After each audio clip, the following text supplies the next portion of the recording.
बैठाई महल में राजा तो रानी से अरज कर, रानी से अरज कर हो।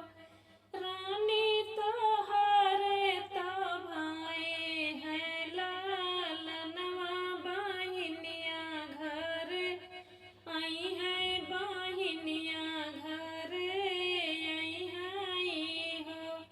बैठाई महल में राजा तो रानी से अरज कर, रानी से अरज कर हो। रानी तो हरे तो भाई है लालनवा, बहिनिया घर आई है हो। रानी तो हरे तो भाई है लालनवा, बहिनिया घर आई है हो।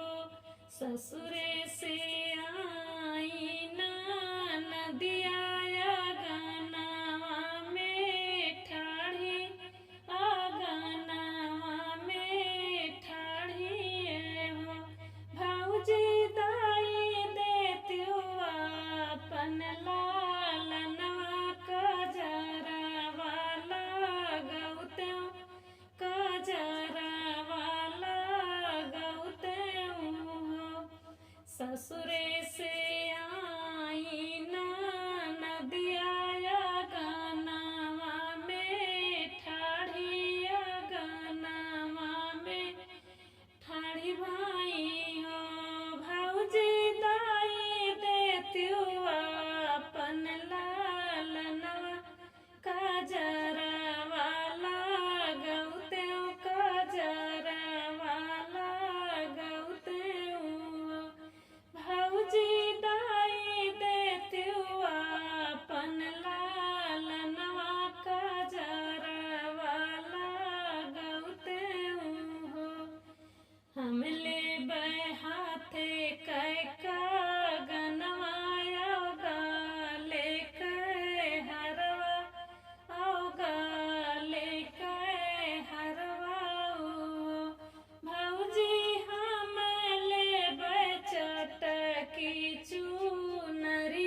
जो तू हूँ जाबू नाई हरवा बियाहवा दूसर करबै बियाहवा दूसर करवाई हो जो तू हूँ जाबू नाई हरवा बियाहवा दूसर करबै बियाहवा दूसर करवाई हो रानी नाही हम तोहका लाई अइबै बहिनिया नाही छोड़बै बहिनिया नाही छोड़बै हो रानी नाही हम तोहका लाई अइबै बहिनिया नाही छोड़बै हो बैठल